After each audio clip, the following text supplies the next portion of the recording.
यानंतर मी मंचावर आमंत्रित करतो आशिष पाटील यांना. आशिष पाटील हे युनिक अकॅडमीचे वीकेंड बॅचचे विद्यार्थी होते. यांचा पब्लिक ॲडमिनिस्ट्रेशन हा ऑप्शनल सब्जेक्ट होता आणि इंग्रजी माध्यमातून त्यांनी UPSCची परीक्षा दिलेली होती. आशिष पाटील. येथे जमलेले माझे सगळे मित्र आणि मैत्रिणी आणि येथे जमलेला पालकवर्ग. ॲक्च्युली मी इथे मागच्या वेळेस भाषणं ऐकायला यायचो. एकदा तिथे बसलो होतो आणि एकदा मागे बसलो होतो. तेव्हा ठरवलं होतं की मला इथेच यायचं आहे. तर आज मी आलो इथे.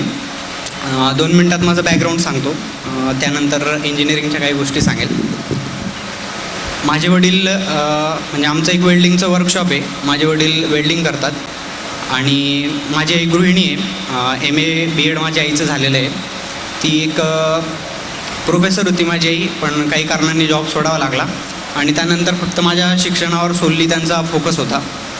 आणि त्यातनंच मग मी अभ्यास करायचं, म्हणजे ते त्यांनी शिकवलेलंच होतं आधीपासून की अभ्यासच कर भाव, त्याच्याशिवाय दुसरं काही नाही आहे आयुष्यात. तर बस अभ्यास वगैरे केला. UPSCला सगळेच खूप जास्त अभ्यास करता, पण माझ्या आयुष्यातला सगळ्यात जास्त अभ्यास मी 7वीला केलेला होता. माझे आजोबा ते आता वारले. ते मला जबरदस्ती असं बसून ठेवायचे स्कॉलरशिपला मी यायला पाहिजे म्हणून. मी काय असं टॅलेंटेड वगैरे नाही आहे. शाळेत असलो तर पहिल्या 5 मुलांमध्ये असलो तर राहायचो कधी कधी. तर ते जबरदस्ती मला बसून ठेवायचे अभ्यासाला आणि कधी कधी मग मी पळून जायचो, म्हणजे एकदम फ्रस्ट्रेट होऊन. कारण 10-12 तास एवढ्याशा मुलाला काय करता येणार आहे. आता तरी चांगला दिसतो तेवढा एवढाच होता. मग त्यानंतर करायचो. मग आजी होती इन्स्पिरेशन द्यायला. आता आमच्या भाषेतला डायलॉग सांगतो, म्हणजे गावाकडे जी भाषा आहे आणि त्याला मराठीत सांगतो. तारो बाप वेल्डिंग करस, तारो बाप वेल्डिंग करता करता एवढं ऊन मा काम करी रे आणि तुन काही लाज वाटस का रे म्हणे. असं आजी म्हटली. मग वाटायचं की यार चला बसा. आणि मग तेव्हा सगळ्यात जास्त अभ्यास केला. टॅलेंट वगैरे काहीच नव्हतं, म्हणजे बरेच हुशार लोक असतील, पण मी एक सांगतो की माझी मेमरी खूप वीक आहे. ज्या शाळेत मी गेलो आहे 9 वर्ष, माझी प्रार्थना होती की इतनी शक्ती हमें देणं जाता. मला अजूनसुद्धा ती प्रार्थना आठवत नाही.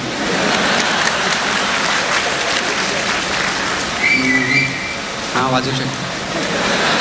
त्यानंतर म्हणजे ते तर ठीक आहे. मग मी UPSCचा अभ्यास करताना पण अभ्यास कसा करायचा याच्यावर जास्त फोकस ठेवला होता. अब्राहम लिंकनचं का कुणाचं तरी एक वाक्य होतं की मी एकाच कुऱ्हाडीने 100 झाडं तोडण्यापेक्षा ती कुऱ्हाड म्हणजे धारदार करून 100 झाडं तोडेल, तेवढं मला माहिती आहे.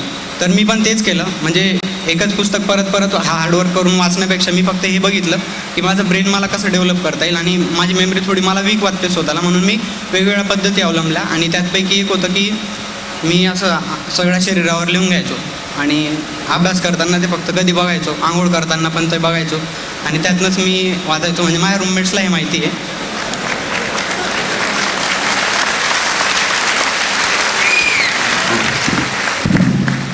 त्यानंतर अजून मेमरी टेक्निक्स आहे. टेड टॉक्स तुम्ही बघू शकता जर तुम्हाला तुमची मेमरी खरंच डेव्हलप करायची असेल तर. त्यांनी सांगितलं होतं की आपली इमॅजिनेशन पॉवर खूप स्ट्रॉंग असते. तर मेमरी वाढवण्यासाठी तुम्हाला एखादं लोकेशन असलं ना, त्याला तुम्हाला जे फॅक्च्युअल कंटेंट अलाईन करायचे ते तर तुम्ही अलाईन करू शकतात. तर रस्त्यावर जाताना म्हणजे एखादं मला शोरूम दिसलं, सपोज डॅन्यूबचे शोरूम आहे, DANUB डॅन्यूब. तर डॅन्यूब एक रिव्हर आहे युरोपमध्ये. मग मी त्या शोरूमला त्या रिव्हरशी लिंक करायचो आणि त्या रिव्हरच्या कोणत्या कोणत्या ट्रिब्युटरीज आहेत मी त्या तिथे पाठ करायचो. आणि त्या मग तो खांबा म्हणजे ही ट्रिब्युटरी, तो काच म्हणजे ही ट्रिब्युटरी, असं पाठ करायचो. नंतर माझ्या घरात एक फरची होती. मग त्या एक फरचीला असं काही पण असाईन केलेलं होतं की ही पॉप्युलेशन डेन्सिटी बुवा. मग ती फरची बघितली की 380 बुवा. असं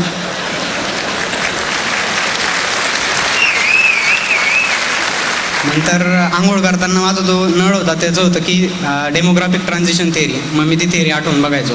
म्हणजे हे एवढं बेसिक की तुम्ही टॅलेंटेड नसले तरी इट्स ओके, तुम्ही हार्डवर्क करू शकतात किंवा काहीतरी क्रिएटिव्ह यूज वगैरे करू शकतात. मी 11वी-12वीपर्यंत घरीच होतो. ते पूर्ण केल्यानंतर मी ग्रॅज्युएशनला पुण्याला आलो, Pune institute of computer technology. आणि इलेक्ट्रॉनिक्स माझा 12वीला सगळ्यात आवडता सब्जेक्ट होता. पण मला सरांनी सांगितलं की PICTचं इलेक्ट्रॉनिक्स खूप चांगलं आहे, तू ॲडमिशन घे. कारण त्या सरांनी पण याच्यावरून सांगितलं होतं की त्यांनी मागच्या वर्षीचा कट ऑफ बघितला होता आणि त्याच्यात ते सगळ्यात वरती होतं. मग मी म्हटलं ठीक आहे, ते चांगलं असेल. तिथे गेलो आणि तिथे गेल्यानंतर मग पहिले कम्प्युटर वगैरे शिकवतात. तर माझ्यासारखेच मित्र होते, तर सर सांगतात की कंट्रोल अल्ट टॅब दाबा बाबा एकाच वेळेस.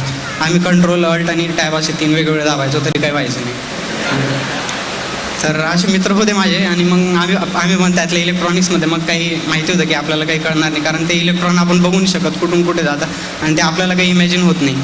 मग त्याच्यामुळे म्हटलं जाऊ द्या मग हे UPSC करता करता एकदा सरांचा कार्यक्रम होता, तुकाराम जाधव सरांचा, असंच एका ठिकाणी गायडन्सचा. म्हटलं चला, सेकंड इयरला होतो तेव्हा मी.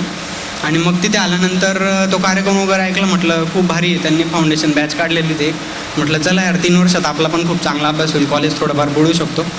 पण नंतर एका मित्राने सांगितलं त्याची फी 1 लाख रुपये म्हणे. म्हटलं जाऊ दे, मग आता आपण स्वतः करू. मग लास्ट इयरला असताना विकेंड बॅच लावली आणि विकेंड बॅचला मग आम्ही इथे यायचो. तिथून इथे यायला 15 रुपये लागत आहे, कात्रजून इथे क्लासच्या ठिकाणी आपल्या उतरायला. मग थोड्या अनइथिकल गोष्टी, कारण त्यावेळेस PMTने केलं की 12 रुपये भाडं असायचं आणि त्यांनी मग ते लोक सुट्टे देत नाही. ती लोकांची चूक आहे किंवा तुमची कंडक्टर चूक आहे, पण त्यांनी 10 आणि 15च्या याच्यात करून टाकलं. म्हणजे 1 किंवा 11 रुपये, 12 रुपये, 13 रुपये नसेलच भाऊ. मग मी मित्र आम्हाला असं थोडंफार करायचं म्हणून करायचं भाऊ. मग 10 रुपये फर्ग्युसनच्या कॉलेजवर संपतात आणि पुढच्या स्टॉपला 15 रुपये लागून जातात. मग फक्त फर्ग्युसनचं तिकीट काढायचं आणि पुढच्या स्टॉपला उतरायचं. म्हणजे असं अनइथिकल गोष्टी इथिक्सचा सब्जेक्ट असताना पण करायचो. नंतर आयुष्यात म्हणजे एकदम फॉलोवर होतो मी प्रत्येक गोष्टीचं, किंवा सिन्सिअरली असं करायचो, एकदम लॉ अबायडिंग सिटीजन असं म्हणतो तसं.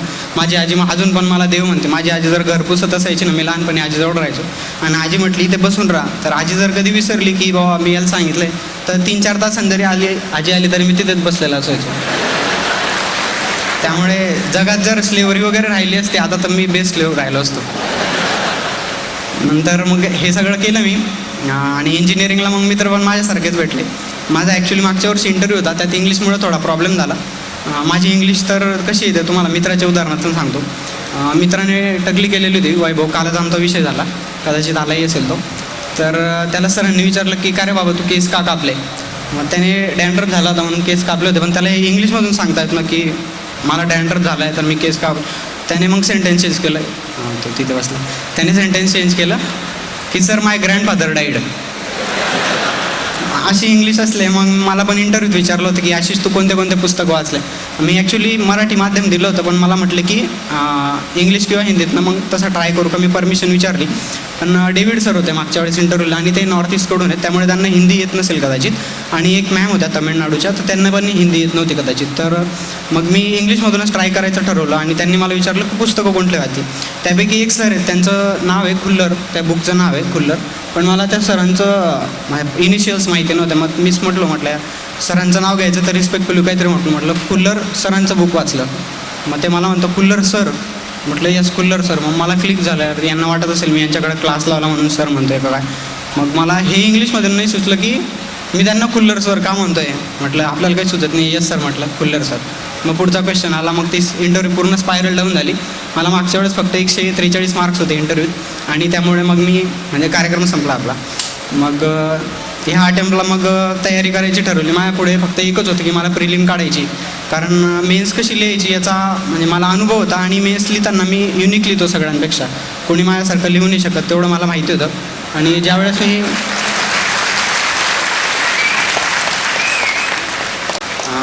मी प्रिलिम्स काढली ह्यावेळेसची, त्यावेळेस मी माझ्या मित्रांना म्हटलं होतं की म्हणजे मार्क्स जेव्हा चेक केले ना, माझा मित्र गौरव पडीलर त्याच्या रूमवर होतो, त्याला तेव्हाच म्हटलं की यार ह्यावेळेस आहे.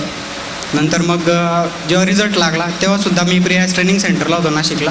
त्यांनाही म्हटलं की यार ह्यावेळेस पास होतो, प्रिलिम्स पास झालो, कारण प्रिलिम्सलाच सगळं पाठ करावं लागतं आणि पाठ मला करता येत नाही. मग मेन्सला लिहिताना मग युनिक कसं असतं की मी जे काही प्रॉब्लेम्स बघितलेले आहेत त्याच्यापासून मी सुरुवात करतो. म्हणजे एक टिप्स आहे तुम्हाला जर करायची असेल, जे काही युनिक एक्झाम्पल्स असतील एकदम जे कोणीच वापरत नाही तसे एक्झाम्पल्स मी वापरतो. फॉर एक्झाम्पल ह्यावेळेस एक एसे होता इनोव्हेशनवर. तर सगळे लोक इनोव्हेशनवर काहीतरी लिहितील, सुरुवात करतील. माझ्या इनोव्हेशनच्या एसेची सुरुवात अशी होती की जन्म नावाचं एक टूल किट आहे. जुबेदाबाई माहिती आहे, म्हणजे बऱ्याच लोकांना माहीत नसेल जुबेदाबाई.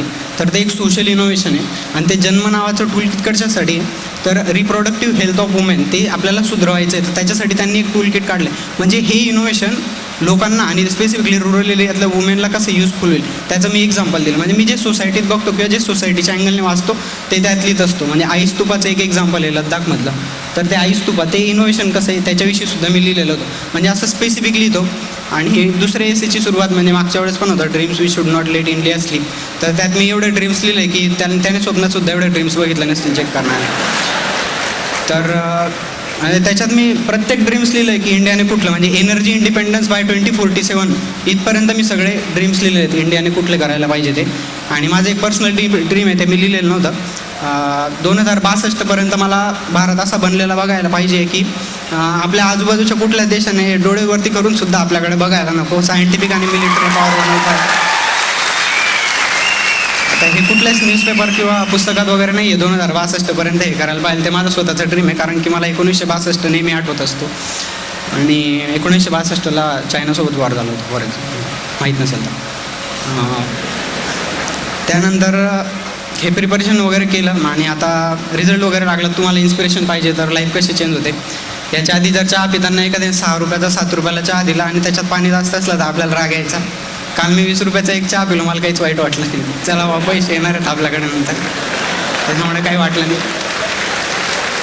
आणि इन्स्पिरेशन घ्यायचं म्हटलं की मी थोडा एक वेगळा आदमी आहे. मी इन्स्पिरेशन वेगळ्या गोष्टीतनं शोधतो. मला अंडे खूप जास्त आवडतात आणि मी दुसरी प्रिलिम्स फेल झाल्यानंतर ठरवलं होतं की 5 झालो प्रिलिम्स आणि मी ठरवलं की जोपर्यंत IAS होत नाही तोपर्यंत मी अंडे खाणार नाही. कालच मी अंडे खाल्ले मित्रांसोबत. त्यानंतर दुसरी गोष्ट ठरवली होती की मी जोपर्यंत पास होत नाही फेसबुकवर येणार नाही, 2-3 दिवसात येतो त्याच्यावर पण. आणि तिसरी गोष्ट ठरवली होती की मी कपडे कधीच घेणार नाही, म्हणजे जोपर्यंत पास होत नाही तोपर्यंत मी तेच कपडे वापरायचो. माझं नशीब की मी अशा जागेवर होतो ते प्री IAS ट्रेनिंग सेंटरला. तिथे एकच पॅन्ट तुम्ही 24/7 365 डेज वापरली तरी कोणाला काही घेणं देणार नव्हतं. फक्त अभ्यास अभ्यास अभ्यास. आजच मी बरेच माझ्या मित्रांनीच कपडे घेऊन दिले. तर त्या कपड्यांची किंमत मी मागच्या 7-8 वर्षात कपडे घेतलेले नसतील एवढी जास्त आहे. बरेच कपडे म्हणून सगळे फॉर्मल्समध्ये मी या कपड्यांमध्ये. मला खुशी होते की आज कपडे विकत घेतले. मग आईवडिलांना फोन केला, रिझल्ट लागला त्या दिवशी. आता एक नाही म्हणजे नाव सर्च केलं. मग मी रिझल्ट बघितल्यानंतर रिझल्ट बघितला आणि वडिलांना फोन केला की म्हटलं मी पास झालो आहे. कारण मी कंटिन्यू ऑनलाईन होतो तर रिझल्ट आला आहे सगळ्यात पहिले जवळपास मलाच कळलं. PIBवर मी लगेच PDF डाउनलोड करून माझं नाव बघितलं की येस आशिष पाटील आहे भाऊ. मग वडिलांना सांगितलं पण म्हटलं कोणाला सांगू नका, त्यांची सवय आहे. त्यांना म्हणजे काहीतरी न्यूज दिली की मी पास झालो मेन्स वगैरे तर सगळ्या गावाकडे होतं. मग मला भरपूर फोन यायला लागून जातं की हा पास झाला. मग म्हटलं 10 मिनिटात कन्फर्म करतो मग सांगा. त्यानंतर मग वडिलांनी रिझल्ट बघितला, आईला वगैरे सांगितलं. आईला एवढं कळलं नसेल तर आईला सांगितलं की पोरगा कलेक्टर होईल बा. मग ते पण खुश झाले. मग थोड्या वेळानंतर मग मी रात्री फ्री झाल्यावर फोन केला वडिलांना की म्हटलं मी झालो बा, आता बोलतो तुमच्याशी बोलावं असं. तर वडील मला म्हटले आता मला टाईम नाही म्हणे, खूप फोन येत आहे, आपण नंतर बोलू म्हणे.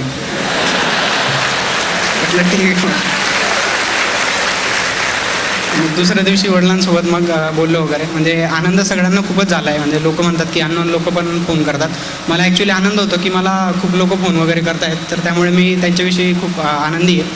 आणि 250-300 मिस कॉल, 10 कॉलवर बोलता बोलता बॅकला कट होऊन गेले. ते 250-300 होते. बाकीचे आले ते तर किती असतील ते पण मी मोजले नाही. आणि मोबाईल तर इतका हे आहे तो म्हणजे 3Gचा आता सगळे रिचार्ज वगैरे करतात ना मोबाईल, अजून पण 2G एवढंच आहे.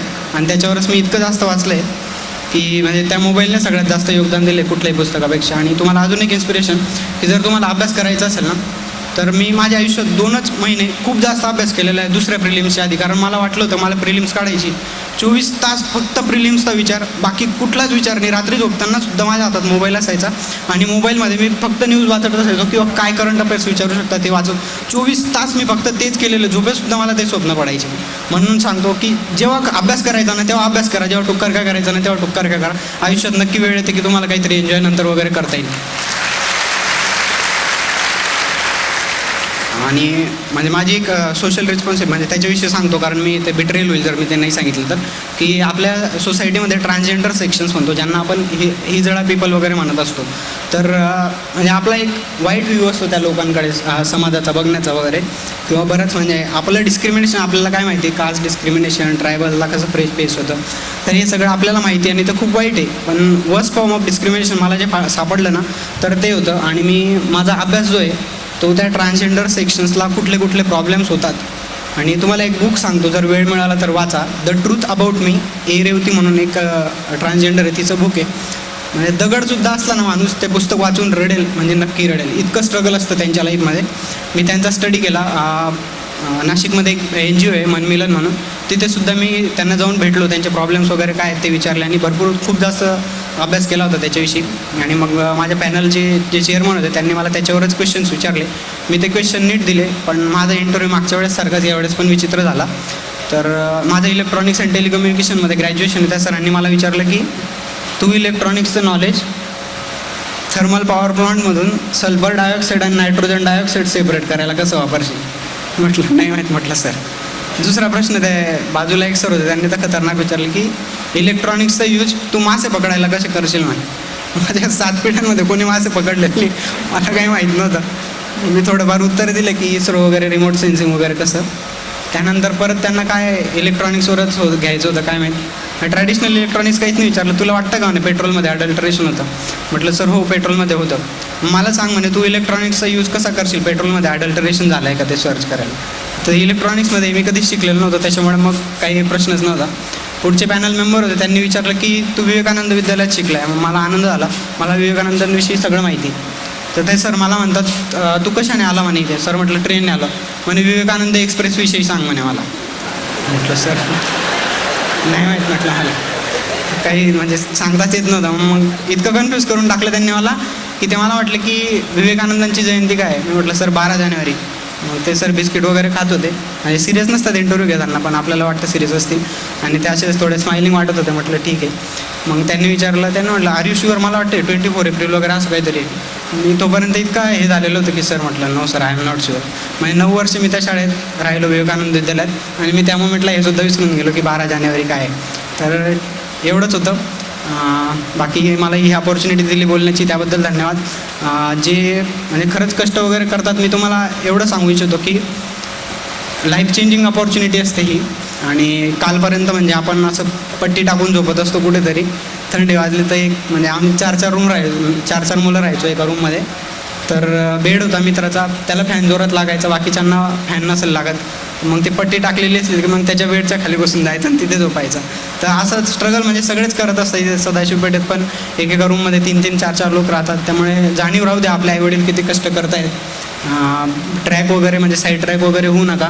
आणि खरंच करायचं आहे तर देशासाठी आणि समाजासाठी जे करायचं आहे ना, ते करण्याच्या आधी फक्त एकदा विचार करा की मी काहीतरी सोशल करायला पाहिजे. म्हणजे मी जसे ते ट्रान्सजेंडरचे प्रॉब्लेम समजून घेतले, तसं तुम्ही लाईफमध्ये काहीतरी एक गोष्ट करा ज्यातून तुम्हाला खरंच कळेल की इथे काम करणं वगैरे किती कठीण आहे. बस तेवढं करा. आणि 2 दिवसापासून मित्र पण मला हे सांगतात की 1-2 IAS मेलेले आहेत, म्हणजे एकाचं काहीतरी ॲक्सिडेंट झाला, एक कुठेतरी मेलेला. भाऊ म्हणे सांभाळून राहा. म्हटलं ठीक आहे. तेवढंच एक बस म्हणजे एवढी शुअरिटी देतो की कुठल्याही वाईट कामात आशिष पाटीलचं नाव तुम्हाला कधीच दिसणार नाही. मी जेव्हा बाहेर शिकायला आलो होतो, माझ्या वडिलांनी आणि आईने मला 2 गोष्टी म्हणजे असं थेरम सांगतो तसं नव्हतं सांगितलं, पण सांगितलं होतं की हेल्थ, माझी आई नेहमी मला तब्येतीविषयी सांगत असते, आणि वडील कॅरेक्टर, या 2 गोष्टी नेहमी सांभाळवा, कारण एकदा गेल्या की त्या परत कधी येत नाही. तर त्या मी नेहमी सांभाळण्याचा प्रयत्न करेन. बस आता काही आठवत नाही, एवढंच होतं. ठीक आहे. आम्हाला अपॉर्च्युनिटी दिली त्याबद्दल धन्यवाद. Thank you very much. Thank you all. धन्यवाद आशिष. आपण आपली स्वतःच्या आयुष्यातली उदाहरणं उद्धृत करून आपण आपलं मत व्यक्त केलं.